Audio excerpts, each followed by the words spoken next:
The Prim9 system for picturing, rotation, isolation, and masking in up to 9 dimensions. Prim9 is an interactive data display system for exploratory multivariate data analysis, developed at the Graphic Interpretation Facility of the Stanford Linear Accelerator Center. The development of Prim9 was a team effort. The key team members worked for optimism, innovation, and trial and error learning. John Tukey, also of Bell Laboratories and Princeton University. For implementation and programming, Marianne Fisher-Keller. They were aided at critical junctures by 3 advisors. In particle physics and production, Jerome H. Friedman.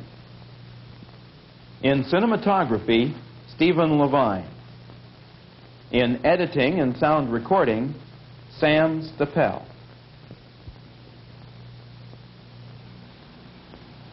Prim9 has been developed toward ends of very different breadth and distance. First, to learn more about what we can learn by looking at the numerical aspects of data in more than 2 aspects at a time. Second, gaining a tool for pictorial examination and dissection of particle physics data, especially data involving several body final states. Prim9 has grown through many stages, but the evolution of display systems, like the evolution of animals, is a branching process. And so some of the abilities that are vestigial in Prim9 may later turn out to be central for other display systems. Prim9's emphasis is on picturing and rotation on the one hand and on masking and isolation on the other. Picturing and rotation is an essential ability, valuable alone. But the usefulness of this ability is greatly enhanced when it is combined with masking and isolation. For us, picturing means an ability to look at the data from several different directions. Rotation means, as a minimum, the ability to turn the data so that we can look at it from any direction which we choose. For picturing, Prim9 offers us the choice of any 2 of the current coordinates as horizontal and vertical axes, 2 buttons cycling through the choices.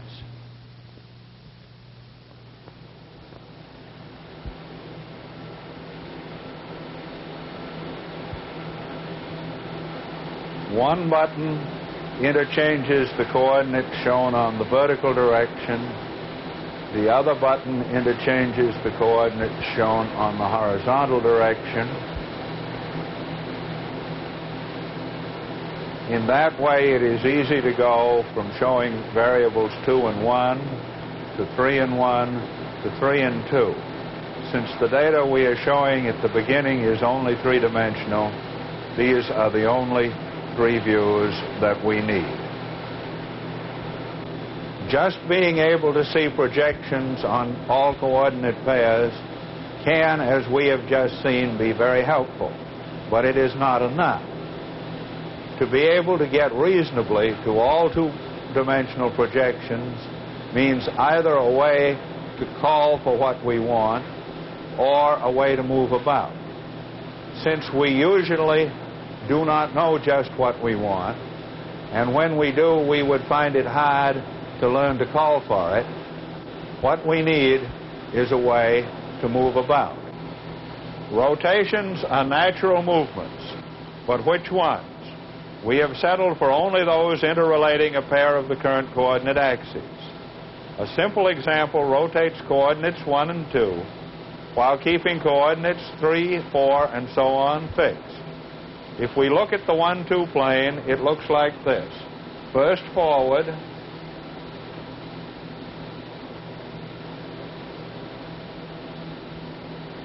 and then backward.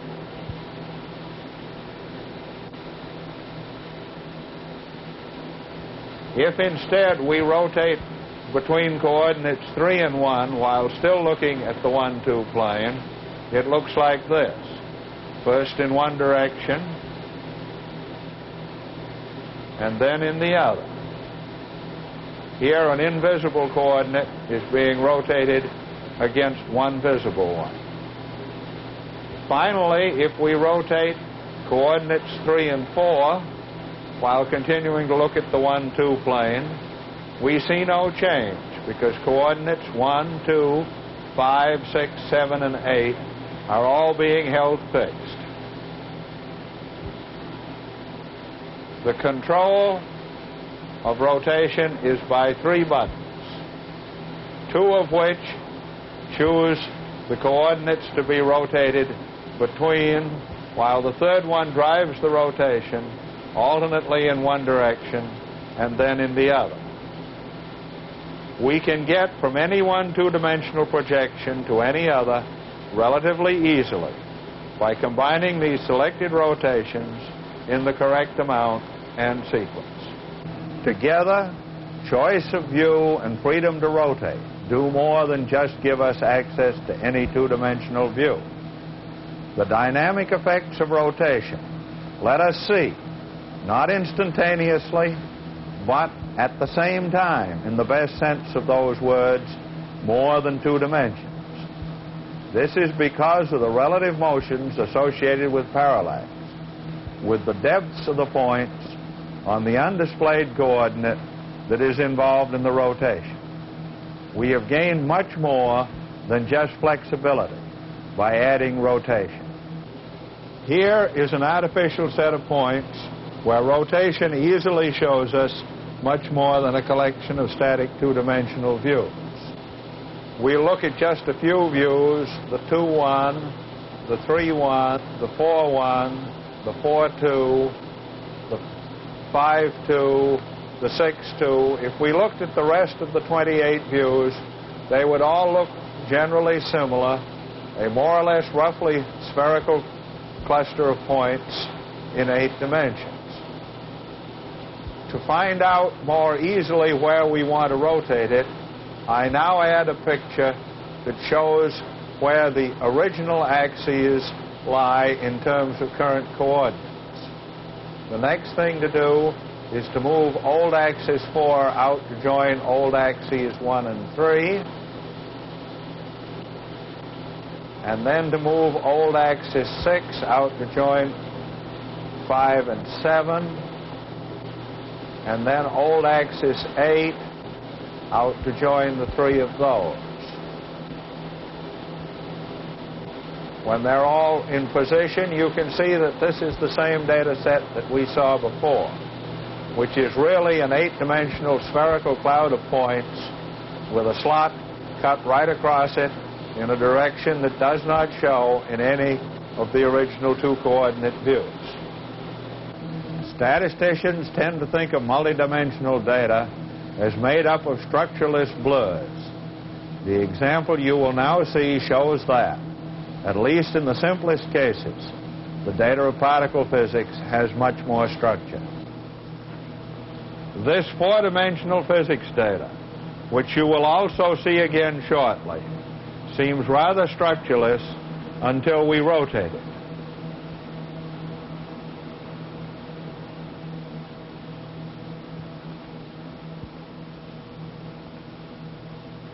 To take advantage of this kind of structure, a simple thing to do is to mask out some of the points.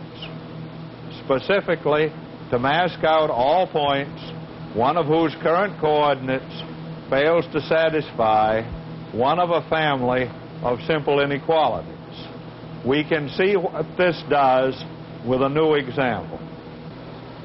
This view shows what happens when the masked coordinate is visible and the lower cutoff advances from the left steadily.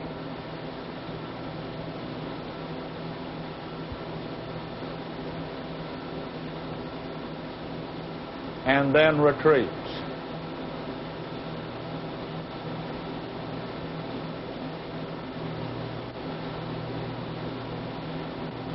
If the masked variable is not one of the two we are looking at, other interesting things can happen, as we will see when we mask this same data on its third coordinate.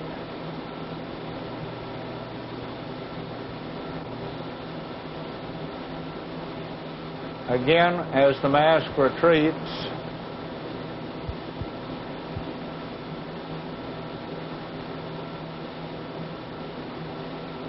we come back to the original view. Prim9 allows masking from either direction on each or all of the current coordinates, separately or together. Control is by 4 buttons. One button turns the masking on or off. A second selects the coordinate whose masks are to be adjusted. A third selects whether the low cutoff, the high cutoff, or both are to move. The fourth drives the motion, alternately one way and the other. The flexibility of Prim9's masking is limited, like the flexibility of its rotation, so that it is easy to control and so that we can understand what we want to do. Masking is tied to coordinates. If we rotate the points, different points will be masked out. This has its real usefulness, but we do not always want to have it happen. Often we want to isolate one or more sets of data points and then have the ability to bring back any such subset and then do anything to it that we could to the whole data. In Prim9, isolation starts with masking. We can use masking to identify the data points to be isolated, something that can be done repeatedly. Let us go back to our first simple example and first mask and then isolate using it as a test bed.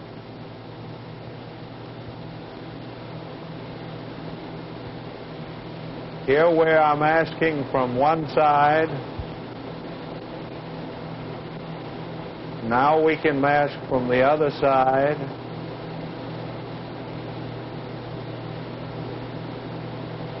Now we can isolate the piece we have just masked.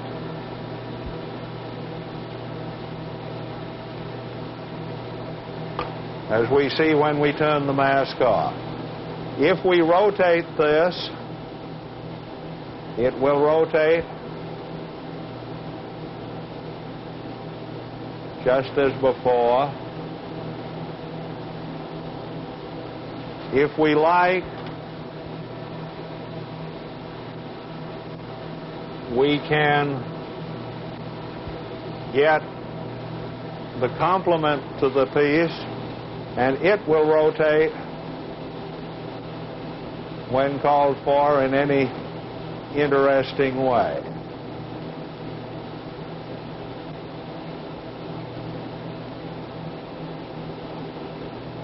Thus, we have isolation and full control after we have isolated.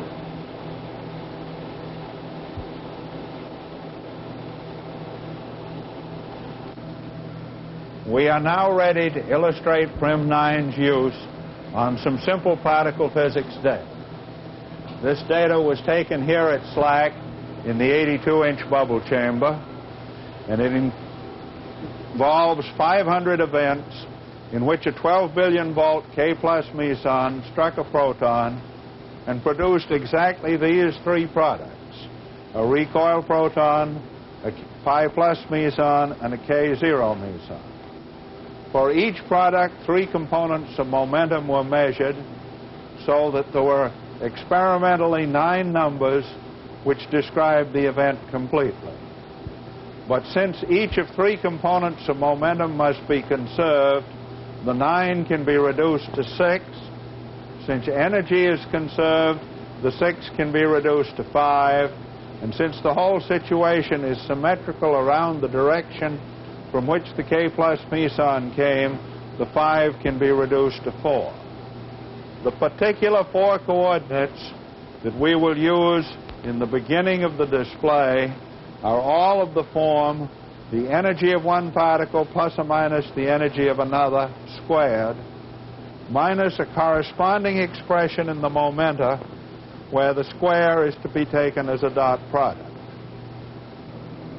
Here we have the first two coordinates that we just described, coordinates 3 and 1, 3 and 2, 4 and 2, 4 and 3, 4 and 1, and back to 2 and 1. We can already see that the general structure of this data is like an example already described by Pless, in which there appear to be 3 rods of points.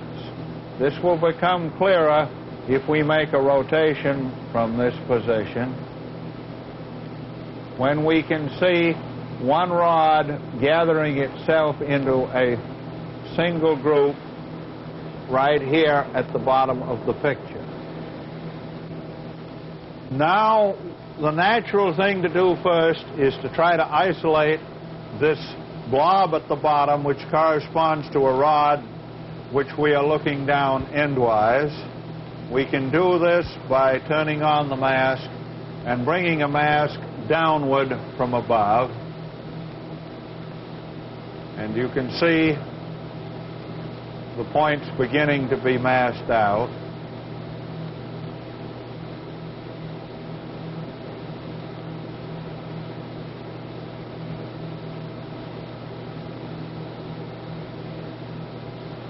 Once they are masked out,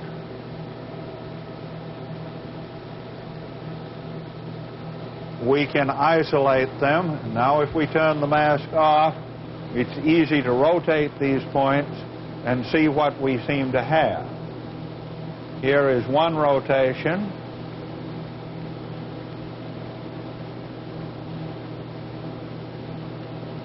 Here another.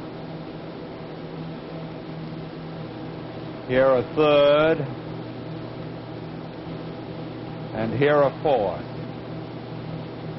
No matter how we rotate this set of points, they look rod-shaped.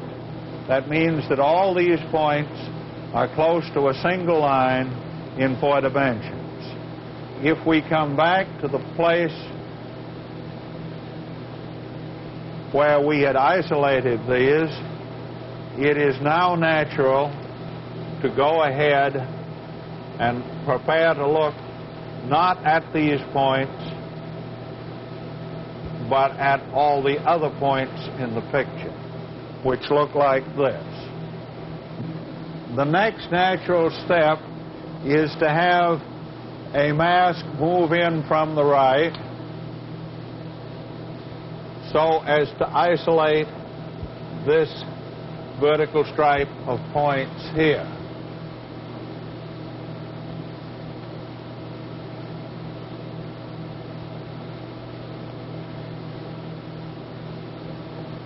Once this has been done, we can go ahead to the isolation. And now when we try to rotate these points, we discover that they are not a rod in 4 dimensions. They appeared to be a rod in one projection. But if we rotate them around enough, we see that they have considerable structure.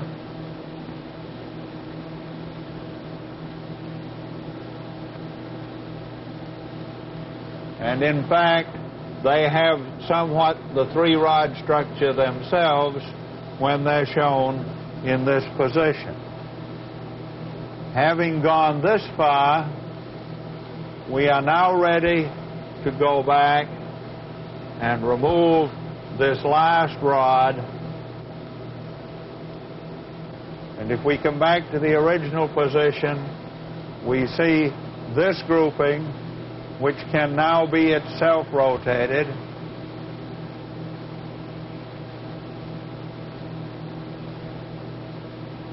And again, we see a somewhat similar but weaker structure in which there is a concentration down at the bottom, which corresponds to something at right angles to the screen, and a couple of faint bars here. The net result of breaking up our original picture then is to show what looked like one rod and some strays as a three-part configuration, to show what looked like another rod as another three-part configuration, and to show the third apparent rod as an actual rod. Thus it would appear that while if we look at the original picture with which we started things here, we might have thought that there were three rods. We are now prepared to believe that there are at least seven. This is an example, then, of what can be done with the simple data to see more than you would be able to see by any simple approach that just involved rotating the whole data. Because what we saw in the second and third parts was very much clearer because we could look at these parts separately. Prim9 is now ready to examine and dissect particle physics data. Its direct value for this purpose will have to be learned by experience. What have we learned from its development beyond a reasoned conviction that pictorial systems, to be effective, must go through many stages of trial and error learning as it did? What have we learned that will be useful at other locations? We now understand that the details of control can make or break such a system.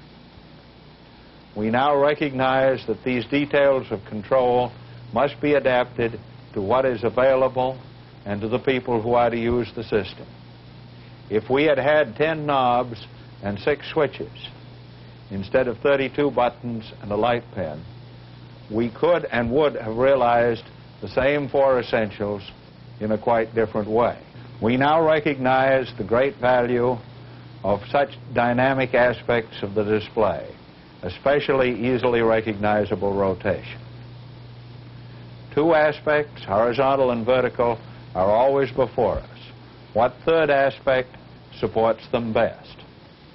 We now have a strong feeling, almost but not quite a conviction, that the dynamic aspects of rotation are extremely valuable, more useful than stereoscopy, color, flicker, or distinctive characters.